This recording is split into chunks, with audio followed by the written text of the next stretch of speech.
So dear students, आज अपने को जो आगे क्वेश्चन करने का है उसका जो पहला क्वेश्चन है वो क्या है बेटा। A vessel is in the form of is था। So vessel is in the form of inverted cone. Inverted cone का मतलब क्या, कोन को उल्टा रखा हुआ है। Inverted cone of height 8 centimetre, जैसा यहाँ पे मैंने बनाया बेटा, कोन है जिसकी हाइट 8 सेंटीमीटर है एंड रेडियस 5 सेंटीमीटर, ठीक है। is filled with full of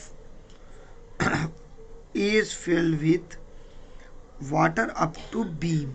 water up to beam का मतलब क्या, इसको फुल अपन ने टच, इसके किनारे तक, कॉर्नर तक अपन ने क्या करें, फुल पानी भरे इसके अंदर, बराबर। Up to beam when a lead shots which is in the form of spears. अब यहाँ पे लीड शॉट का एकदम सिंपल सा एग्जांपल ले सकते हैं अपन, मार्बल घोटियाँ, जो कौन से फॉर्म में आते बेटा, स्पीयर के फॉर्म में आते, बराबर। विच is in the form of sphere of radius 0.5, जिसका रेडियस कितना है 0.5 है, of radius 0.5 dropped into the vessel. अब ये गोली को उठा रहे अपन, ये वेसल में डाल रहे, dropped into the vessel, 1/4 of water flow out the vessel, ठीक है। अब गोलियां डालने की वजह से क्या हुआ, इसका जितना वॉल्यूम था उसका 1/4 वाटर। अब फर्ज कर लो इसका 100 वॉल्यूम है, 100 वॉल्यूम है तो उसका 1/4 बोले तो 25% जो पानी है वो गिर गया, ठीक है। 1/4 का मीनिंग 25% भी ले सकते हैं अब। 25% जो पानी है वो गिर गया, तो अपने को क्या करने का है कि 25% पानी कितना, 1/4 ऑफ वाटर कितने लीड शॉट्स डालने के बाद गिरा, मतलब कितने नंबर ऑफ मार्बल्स, गोटियां डालने के बाद गिरा, ये अपने को फाइंड आउट करने का है, ठीक है। अब ये फाइंड आउट करने के लिए सबसे सिंपल सा फॉर्मूला है, देखो ये फॉर्मूला क्या है बेटा, यहाँ पे number of lead shots is equal to, सबसे पहले तो 1/4 लेने का, बिकॉज 1/4 ऑफ वाटर गिर रहा, 1/4 into volume of cone divided by, एकदम सिंपल है बेटा, क्या, वॉल्यूम ऑफ स्पीयर। अब volume of cone by volume of sphere is क्यों ले रहे, क्यों तो कोन में स्पीयर डाल रहे बेटा अपन, दैट्स वाई कितने स्पीयर बैठ रहे, अगर ये फाइंड आउट करने का है तो उसका सिंपल सा फॉर्मूला क्या बनता बेटा, so number of lead shot is equal to, इन्हें क्या बोल रहा, 1/4 पानी गिर रहा, इसके वास्ते अपन 1/4 ले रहे। अगर उन्हें सिर्फ ऐसा देता था कि कितने मार्बल डालने के बाद पूरा पानी गिर जा रहा, तो अपन डायरेक्ट फार्मूला क्या लेते थे बेटा, volume of cone divide by volume of sphere. लेकिन यहाँ पे 1/4 आने की वजह से, 1/4 आने की वजह से अपन क्या ले रहे, 1/4 into volume of cone divided by volume of sphere. अब आपको पता है वॉल्यूम ऑफ कोन का फॉर्मूला क्या है, तो 1/4 इंटू वॉल्यूम ऑफ कोन का फॉर्मूला होता 1/3 इंटू पाई, दोनों के रेडियस अलग अलग है, that's why r1² into H ले रहा हूँ मैं, ये r1 का मतलब क्या है यहाँ पे, so here r1 stands for radius of cone और r2 stands for radius of, क्या लेंगे अपन यहाँ पे, सो लीड शॉट, जिसको अपन स्पीयर भी बोल सकते हैं, divided by, obviously volume of sphere का फॉर्मूला क्या है, 4/3 पाई r2³ ले सकते क्या अपन, क्यों तो बेटा यहाँ पे अगर देखें तो 4/3 पाई r³ है, मतलब, लेकिन स्पीयर का जो रेडियस है वो r2 लिए, इसलिए r2 लिए। अब उसके बाद पाई पाई गेट्स कैंसल, बराबर बेटा, इसके पैरों में 3 है, इसके पैरों में 3 है, कैंसिल हो जाता भाई, ये 4 और ये 4 तुम कैंसिल नहीं कर सकते, क्यों तो ये 1/4 है और ये सिंपल 4 है बेटा, ऊपर वाले के डिवीजन में कुछ रहा तो नीचे आ जाता उन्हें। अब नीचे आ गया तो तुम्हारे पास क्या बचेगा, ऊपर क्या बचेगा, r1² into H divided by 4 into 4 और इंटू क्या, r2³, ठीक है। अब बेटा इसको तुमको सॉल्व करने का और आंसर निकालने का है, सो r1² का मतलब ऐसे होगा क्या भाई, 5 इंटू 5 बराबर और इंटू एच, हाइट कितना दिया बेटा कोन का, 8 दिया, डिवाइडेड बाय 4 4 था क्या भाई 16, इंटू आर क्यूब मतलब 0.5 इंटू 0.5 इंटू 0.5, 8 1 ज़ा 8, 8 2 ज़ा 16। चलो ठीक है, ये कैंसिल हो जाता बेटा। नीचे 3 डिजिट के पास पॉइंट है क्या, मतलब ऊपर अगर अपन ने 3 0 लगा दिए तो अपना पॉइंट हट जाता क्या। तो 3 0 लगाने का जो तरीका है वो थोड़ा अलग ले रहा मैं। 3 0 लगा रहे इसलिए 1000 ले रहा हूँ। वैसा तो 5 को भी 3 0 लगा सकते, लेकिन 1000 को इसलिए लगा रहा हूँ थोड़ा आसान होता अपना।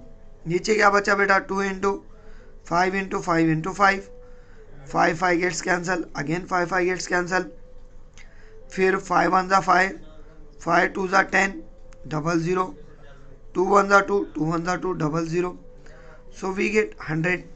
इसका मतलब therefore total number of lead shoots will be, कितने होने वाले बेटा तुम्हारे पास 100। सो ये टाइप में आपको क्या करने का है, क्वेश्चन को सॉल्व करने का है। क्वेश्चन एकदम इजी है, सिर्फ इसके अंदर फॉर्मूले रखना थोड़ा अलग टाइप है। नाउ अब सेम पैटर्न में आओ क्वेश्चन नंबर 2 पे। ये तो बहुत अलग क्वेश्चन है और एकदम सिंपल क्वेश्चन है। A solid iron pole consist of cylinder, मतलब एक आयरन पोल है जो सिलेंडर के वैसा है, ऑफ द हाइट 220 सेंटीमीटर, तो ये 220 सेंटीमीटर का हाइट है। बेस डायमीटर 24 सेंटीमीटर, डायमीटर 24 था तो ऑब्वियसली रेडियस कितना होगा 12 होगा। So base diameter 24 centimetre which is surmounted by another cylinder of height 60 meter or and radius 8 centimeter. Find the mass of pole if 1 centimeter cube is equal to approximate 8 gram, pi is equal to 3.14। इन्हें बोलना क्या चाह रहा बेटा कि एक cylinder है जिसकी हाइट कितनी है 220 है और जिसका डायामीटर कितना है 24 है, तो उसका रेडियस कितना होगा भाई, तो 12 होगा। लेट मैं ऐसा लिख सकता कि भाई R1 and H1 are the radius and height of big cylinder भाई बराबर, और R2 H2 are the radius and height of what small cylinder. चलो ठीक है, बिग सिलेंडर स्मॉल सिलेंडर ले लिए, तो R1 is equal to 12, H1 is equal to 220 होने वाला है क्या। सेम पैटर्न में यहाँ पे दूसरा देखें तो छोटे सिलेंडर का हाइट 60 दिया और उसका डायरेक्ट रेडियस दिया, ना कि उन्होंने डायमीटर दिया। सो R2 इज इक्वल टू कितना दिया भाई 8 और हाइट कितनी दिया बेटा 60। तो अपने को ने क्या बोल रहा है यहाँ पे कि ये पूरे डायग्राम का वजन मालूम करो। कब वजन मालूम करो, जब इसका 1 सेंटीमीटर 8 ग्राम के बराबर है। तो अपन पहले इसका पूरा वॉल्यूम मालूम करिए, क्यों तो वॉल्यूम इस सेंटीमीटर क्यूब में आता और उसको 8 से मल्टीप्लाई कर दिए, खुद ब खुद वेट होने वाला है क्या। अब इसका अगर अपने को वॉल्यूम निकालना है तो यहाँ पे दोनों का वॉल्यूम ऐड होने वाला है क्या, मतलब volume of small cylinder plus volume of big cylinder आने वाला है क्या। सो देयरफॉर मैं ऐसा लिख सकता क्या, volume of solid is equal to volume of big cylinder plus क्या आएगा भाई volume of small cylinder. Obviously big cylinder का formula pi R1 square H1 और स्मॉल सिलेंडर का पाई R2 स्क्वायर H2। भाई ये चाहिए बेटा, पाई कॉमन निकला तो तुम्हारे पास R1 का स्क्वायर मतलब 12 स्क्वायर इंटू H1 कितना है 220 प्लस R2 का स्क्वायर मतलब 8 का स्क्वायर इंटू H2 कितना है भाई 60। सो पाई का वैल्यू ऑब्वियसली 3.14 उन्हें खुद गिवन है यहाँ पे। So we can write 144 into 220 plus 64 into 60, so it is equal to 3.14 into the bracket 144 into 220, that is 31680 plus 64 into 60, so it will be equal to 3840. चलो अब ये दोनों का अगर प्लस करें तो 3.14 इंटू दी ब्रैकेट 31680 प्लस कितना है बेटा यहाँ 3840, so it will be equal to 35520 आएगा। अब इसको अगर अपन मल्टीप्लाई करें किसको 35520 को किससे मल्टीप्लाई करें 3.14 से, सो तुम्हारे पास जो आंसर आएगा वो आएगा 111,532.8। बेटा ये क्या हो गया, तो वॉल्यूम ऑफ सॉलिड हो गया, लेकिन और वो भी कहीं में आता सेंटीमीटर क्यूब में। लेकिन अपने को क्या करने का यहाँ पे, सॉरी वेट निकालना है, that is mass of solid निकालना है। तो मास ऑफ सॉलिड निकालना है तो उसका एकदम सिंपल सा फॉर्मूला क्या है 8 इंटू वॉल्यूम ऑफ सॉलिड। अब obviously volume of solid 8 into ले रहे, सो 8 इंटू 111,532 पॉइंट क्या आएगा 8, that will be equal to, अगर आप उन्हें 8 से मल्टीप्लाई करें, किसको मल्टीप्लाई करें 111,532.8 को 111,532.8 को मल्टीप्लाई करें तो तुम्हारे पास ये आएगा 892 फिर 262.4 ग्राम। और अगर ये ग्राम को किलोग्राम में कन्वर्ट करने का है तो सीधा ही सीधा क्या करो, इसको 1000 से डिवाइड कर दो, 3 डिजिट तुम्हारा पॉइंट से लग जाता, मतलब 89.26624 ये टाइप में तुम्हारा आंसर आता। तो ये टाइप में तुम्हारा क्वेश्चन है ना। अब उसके बाद ये जो क्वेश्चन है वो थोड़ा अलग है। देखो इसकी अच्छी डायग्राम बने वाली है, ज़रा किताब में देख लो। A solid consisting a right circular cylinder, मतलब एक सॉलिड है जो जिसके अंदर राइट सर्कुलर सिलेंडर है, of height 120 centimetre, of height 120 centimetre. उसके बाद क्या दिया बेटा, the radius of base is 60 centimetre. उसके बाद क्या दिया, standing on a hemisphere, sorry ये सिलेंडर नहीं आना बल्कि एक कोन आना।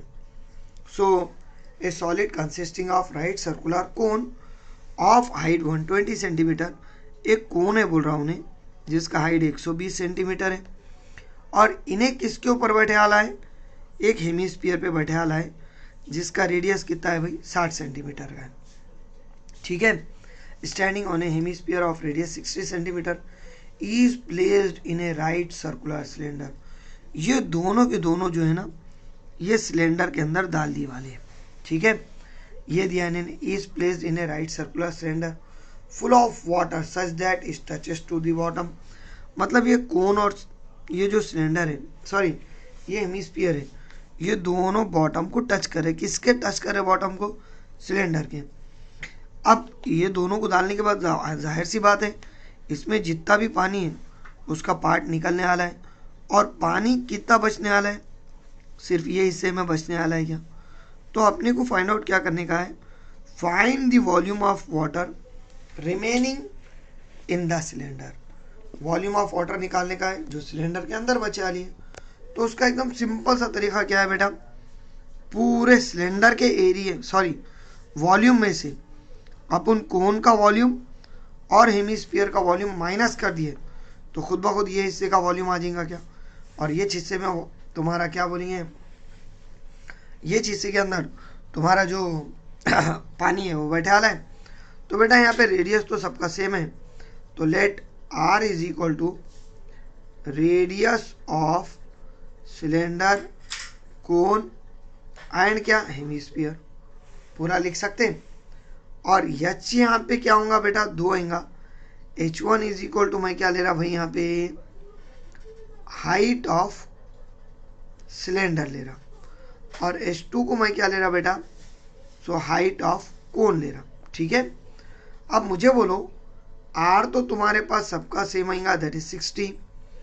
भाई H1 का मतलब क्या है, हाइट ऑफ कोन। मुझे बोलो यहाँ पे हाइट ऑफ सिलेंडर, सॉरी कोन का हाइट 120 है और हेमिस्फीयर का रेडियस 120 है, इन्हें सॉरी 60 है, इन्हें 60 है तो इन्हें भी 60 आएगा। मतलब टोटल जो कोन का हाइट है वो कितना होने वाला है, 120 प्लस 60 दैट इज 180 होने वाला है क्या। So it is equal to 180 और H2 height of cone 120 given ही है तुम्हारे पास। सो देयरफॉर मैं ऐसा लिख सकता हूँ, volume of water remaining is equal to volume of cylinder minus into the bracket volume of cone plus volume of क्या आएगा भैया, सो हेमिस्फीयर। ये सबसे इंपॉर्टेंट फॉर्मूला है तुम्हारे को सॉल्व करने का, ठीक है। अब वॉल्यूम ऑफ सिलेंडर को अपन ने क्या लिए, पाई R1 स्क्वायर एच लेंगे minus into the bracket volume of cone 1/3 pi R1 square या पाई आर ले लो ना, कहीं कुछ भी, पाई R स्क्वायर H1 आएगा ये, सॉरी हाइट सिलेंडर का H1 लिए, पाई R स्क्वायर H2 और volume of hemisphere 2/3 pi R³ आने वाला है क्या, सही है। अब मुझे बोलो अगर मैंने माइनस से इसको मल्टीप्लाई कर दिया तो तुम्हारे पास क्या आएगा, पाई R स्क्वायर H1 माइनस 1/3 पाई R स्क्वायर H2 माइनस 2/3 पाई R³। अगर ये सब में अपन ने कॉमन देखे तो पाई R स्क्वायर कॉमन निकलता क्या, वी गेट पहली ब्रैकेट में H1 माइनस दूसरी ब्रैकेट में H2/3 और तीसरी ब्रैकेट में 2/3 इंटू सिंपल R बचने वाला है क्या, क्यों तो पाई R स्क्वायर कॉमन निकल रहा तो ऑब्वियसली अंदर R ही बचने वाला है। So we get pi that is 22/7 into R square that is 60 into 60 into H1, H1 कितना है भाई तुम्हारे पास, सो 180 है minus H2/3 that is 120/3 minus 2/3 into R that is 60। So 3 1s are 3, 3 2s are 6 0, 3 4s are 12. So we can write 22/7 into 3600 into the bracket 180 बराबर -40 और -40, ये चाहने वाला है क्या भाई, बिकॉज 2 इंटू 20 कितना हो जाता, 40 हो जाता। अब ये होने के बाद अगर अपन ने इसको और सॉल्व करें सो वी कैन राइट ऐसे आएगा क्या भाई, 22/7 इंटू 3600 और इंटू क्या आएगा 100। So it will be equal to 22 into 36 4 times 0 upon 7।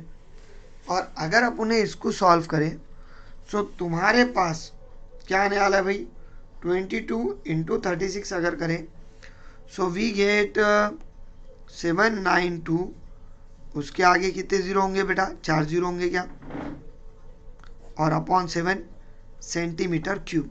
तो ये टाइप में तुम्हारा जवाब आने वाला है, ठीक है। अब ये जवाब आने के बाद जो नेक्स्ट है वो है लास्ट क्वेश्चन ये एक्सरसाइज का। नाउ लास्ट क्वेश्चन के अंदर क्या दिया उन्होंने यहाँ पे, a spherical vessel has a cylindrical neck. इन्हें क्या बोल रहा बेटा, एक बर्तन है जिसकी नेक सिलेंड्रिकल टाइप है, ठीक है। उसके बाद क्या बोल रहा, of 8 centimetre long and 2 centimetre diameter. अब डायमीटर 2 सेंटीमीटर है तो R1 is equal to radius of क्या ले रहा मैं, नेक, तो obviously it is equal to 2/2 that is 1 होगा क्या, और H1 इज इक्वल टू या H इज इक्वल टू क्या लेंगे अपन, height of neck, obviously height of net लिए तो इट इज इक्वल टू 8 आने वाला है भाई। The diameter of spherical part is 8.5 centimetre. ये जो स्पेरिकल पार्ट है नीचे इसका डायमीटर कितना है, 8.5 सेंटीमीटर है। तो R2 is equal to radius of spherical part. That's why R2 is equal to 8.5 upon 2, that will be equal to 4.25. ये छोने वाला है क्या? हाँ, उसके बाद क्या दिया बेटा उन्होंने कि the child find that the volume is 345 centimetre cube, check whether he is correct or not. इन्हें क्या बोल रहा बेटा कि एक बच्चे ने इसका वॉल्यूम निकाला तो उसका वॉल्यूम 345 आया। अपने को चेक करना है कि इसका जो वॉल्यूम है वो सही है कि गलत है। अब आप क्या करेंगे, यहाँ पे ऐसा लिखेंगे क्या बेटा, volume of vessel is equal to, पहले तो volume of cylinder plus again volume of क्या आएगा बेटा, स्फीयर।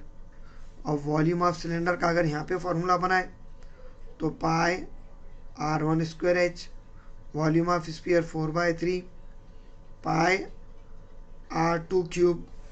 भाई ये चाहने वाला है क्या, पाई का वैल्यू 3.14 दिया उन्हें, चलो पाई कॉमन ही निकाल दिए, R1 square H plus 4/3 R2 cube. So it can be written as that is 3.14 R1 का स्क्वायर मतलब 1 square into H 8 plus 4/3 into R2 का क्यूब मतलब क्या 4.25 होल क्यूब होने वाला है क्या भैया। So we can write 3.14 into 8 plus 4/3 into, अब आपको यहाँ पे क्या करने का है, 4.25 इंटू 4.25 इंटू 4.25 इंटू 4.25 करने का, दैट इज तुम्हारे पास आएगा 76.76। ठीक है, इसको 3 से डिवाइड करो, 3 एक 3, 3 2 6, 1 बचा, 3 पंजे 15, पॉइंट की जगह पॉइंट 1 बचा, 3 पंजे 15, 2 बचे तो 3 अट्ठे 24, बस 2 डिजिट लौटा देने लेते बढ़ना। सो 3.14 इंटू 8 प्लस, अब आपको 4 इंटू क्या करना है भाई 25.58 करना है। So it is equal to 102.32 होगा। सो 8 प्लस कर रहे, इसका मतलब 3.14 इंटू 110.32 होगा क्या। अब अप्रोक्सीमेट भी आंसर आ रहा उसका तो सही हो जाता, नहीं तो पूरा का पूरा बच्चे ने गलत करा। ठीक है, 110 पॉइंट कितना आएगा भाई 32, दैट इज 346.4048। बच्चा जो है वो रॉन्ग करा, राइट नहीं करा। बच्चे का जवाब 345 आया था, अपना जवाब 346 आया। ठीक है, अब इसमें कुछ डाउट है तो पूछो बेटा।